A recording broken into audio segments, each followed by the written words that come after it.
Toon Saudi Army.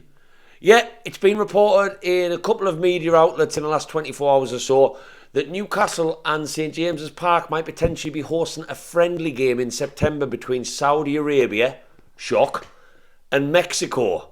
Of course, it's caused an interesting reaction from neutrals and some very salty, let's say, fans of other teams around the country who've been quite, let's say, salty since we got took over just over a year and a half ago. But what do Newcastle fans think and what do I think? Well, we're going to be talking about an international game that might be the first since 2004 being at St. James's Park on this video. So do us a favour, Newcastle fans. If you haven't watched any of my videos, you know what I'm going to say next. Stick around.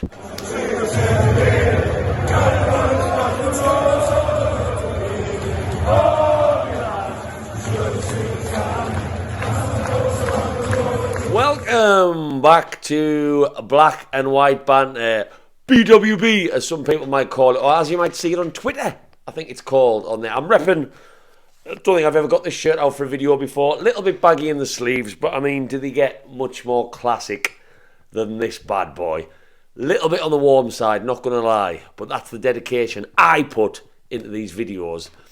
If you are new to Black and White Banter, you're new to this very unfortunate looking face, you're new to this accent, which no, it's not a Geordie, but no, it's also not a Mackem. It's a Durham accent, and before anyone wants to get in comments and mention my accent, which does happen from time to time, I am County Durham born, and I've supported Newcastle since I was a kid, pretty much, and had a season ticket for almost 20 years. So no one get... I've had a lot of comments on Facebook in the past week about a couple of videos where I've done voices in the videos about my accent, and it's just getting even older by the comment. But if you are new, that was the point I was trying to make. Drop down, give me a little likey Lou, or if you're not new, that like goes a very long way. So before I even talk about anything, before you agree or disagree with me, do that now. And if you like this video and you like my opinion, whack that subscribe. And if you're a little bit more curious as this video goes on about where the Black and White Banter brand might also take you, we are on Facebook, Instagram, TikTok, Twitter, you name it, we are on there, where the content, let's just say, is very, very different. Very different to say the least. And those followers, as I said on my last video, those subscribers on YouTube are going up and up and up. And it's a joy. It is a joy. So do that, whack that subscribe. So as I said at the start of this video, I don't actually have a Saudi Arabian kit, which would have been a nice theme for this one, or a Mexico shirt. I've got a shirt of a Mexican team, but that's as far as it goes, because that would have been more suited. Newcastle are in talks, according to the Daily Mail and other news outlets, to host a friendly in September when there is a break in the footballing calendar between Saudi Arabia and Mexico. Now, of course, this only comes from the relationships between the PIF group, who are Saudi-based, and our ownership. Of course, it all ties in. I don't need to explain that to any fan watching this, unless you've lived under a rock or just come out of a coma. We do have Saudi ownership at Newcastle United now. Now, I've seen a couple of clickbait videos making out that there has been an absolute shitstorm since this news got released. I can't find that shitstorm anywhere on social media. So clickbait warriors creating your content, please, if you're watching this, let me know where you are seeing the huge shitstorm. My first thoughts on this, which I'll give first, couldn't really care less, if I'm being honest. Not to the point where I didn't want to make a video about it, but what I mean by that is, it's a friendly game at St. James's Park when there's no football going on. It is new fans experiencing a Greg's pasty. It is new people from a new country experiencing the beautiful bridges of the quayside, experiencing possibly a bottle of brown ale for the first time. It is Mexicans seeing if you've ever been to Zapatista over the road from the Central Station, giving their thoughts on our take on Mexican food. And I can confirm, as someone who's tried it in both, they will not like it. But yeah, I'm all for it. And to be totally honest with you, we'll touch on how I think maybe some fans who are against this might be a little bit hypocritical in a second. But this kind of thing goes on all over the world, and it makes so much sense. An international team playing a friendly game in another country. There will be Saudi-based people in England. There will be Mexicans in England. I probably know one.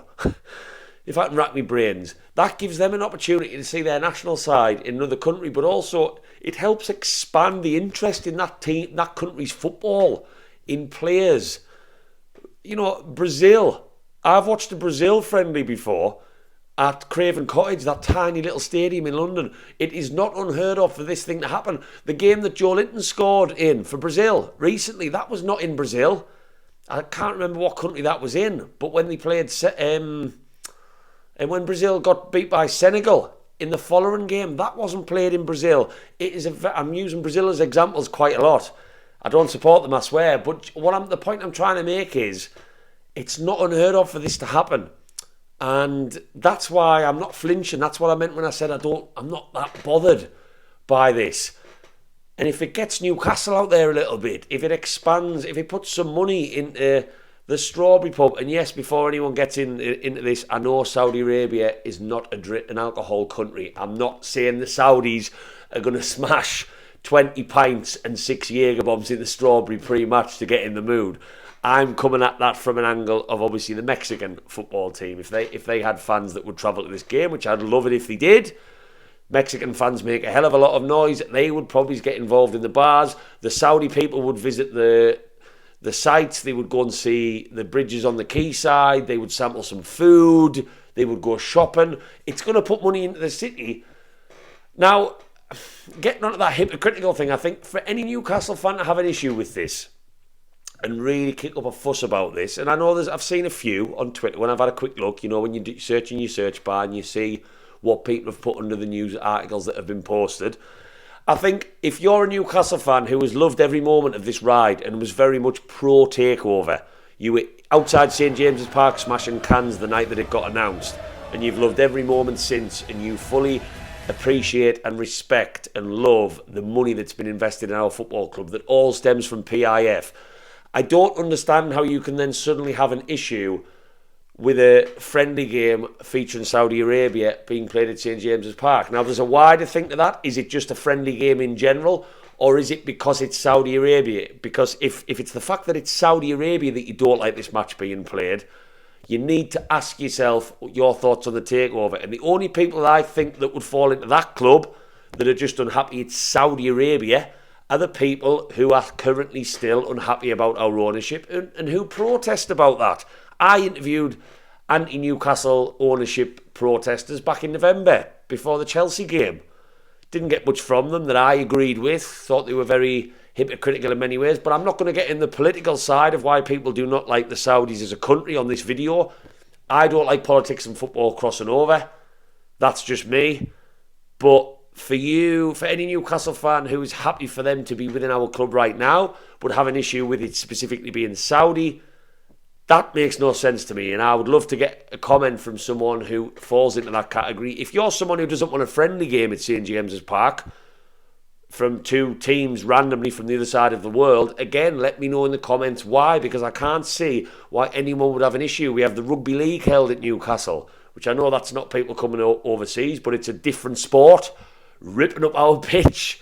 Rugby players when I was at university I did not like. They were absolutely full of themselves. Lots of interesting rugby fans travel in for that one. It's a great weekend in Newcastle as far as I'm told from my bar management friends. But we have lots of different things going on. We had a Sam Fender concert at St. James's Park just recently. It was epic. An amazing weekend. And all of these things are just going to put Newcastle United, in my opinion, as a city on the map more. And don't forget, we are trying to become a bigger brand in Saudi Arabia. You know, we played a pre-season tournament that we won there in December. We're going to go out there again. They are documenting our new shirt on billboards. It all makes sense from so many different angles. And I'd be surprised if any Newcastle fans have a huge problem with this who are happily enjoying the ownership and the management and everything that's going on right now for the Newcastle team. So please, let me know your thoughts on that. Now, there is another side to this, which we just have to take with a pinch of salt. And the word salt brings me on to my next point. Of course, what I did see on social media is news breaking like this that has the word Saudi Arabia in. Of course, you are going to get that salt shaker, and these fans of other teams around the country and some journalists and some pundits who were probably already anti-Newcastle anyway, are getting that salt shaker, unscrewing the lid and pouring it on their food and in their water. They are literally living every day with articles like Saudi Arabia playing at St. James's Park like you've just swallowed some beach water. And I just say let them crack on. That's going to continue happening. Yes, this is another Saudi-based story to break. Let those fans who wish it was them and wish their club had been taken over, I'm speaking more generally there because there might be some who are just anti-Saudi on everything, but I don't think there's many. I think anyone who has put in a strong argument from fans of other teams has been tripped up, and I've got no doubts about it. If news broke that they'd been bought for £300 million by someone, generally speaking, one of the richest in the world, they would be creaming their pants within seconds, and all of that aggression towards Saudi Arabia would totally go. So yes, of course, we're going to get comments like that from this one. If you're still getting bothered by them comments as a Newcastle fan, I would say you need to seek help. I say laugh it off. I say mop up that salt with a lovely slice of Hovis bread and take a good chomp on it, because it's going to continue happening. And this is just a friendly game. That's a drop in the ocean. Imagine when Newcastle United start winning trophies. Imagine when Newcastle United start chasing that Premier League title, which I'm hoping might happen one day if we keep on that upward trajectory. Can you imagine how much that salt is going to get intensified? There's going to be none in Aldi, Lidl, Morrison's or Sainsbury's for us to buy for our food, because the fans will be covering everything they can get their hands on in it. So just take that one with a pinch of salt. Lovely how a play on words pans out sometimes. But yeah, Newcastle fans, let me know your thoughts. This isn't guaranteed. The article did say the FA would have to approve this. It's just in talk, so there's nothing set in stone on this. But if the weekend is free and the FA approve it, it makes sense, and I would not be surprised if this happened because of PIF being so prominent in Saudi Arabia. It just makes sense to get them to another country and put them on the map a little bit, and it ties Newcastle United in great because the stadium gets documented as well, and the city.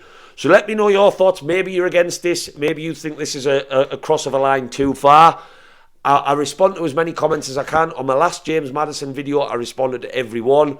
I didn't agree with every comment, but that's why I like comments, because I want to have debate. And do you know what happened?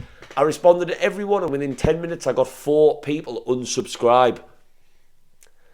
I'm sorry, I make these videos to have a bit of debate with people. I've got an opinion, you've got an opinion. If I respond and come back at your theories, it's not in an aggressive way. It's because I'm opening up that debate and I want to learn more. So don't click the fucking unsubscribe. Come on.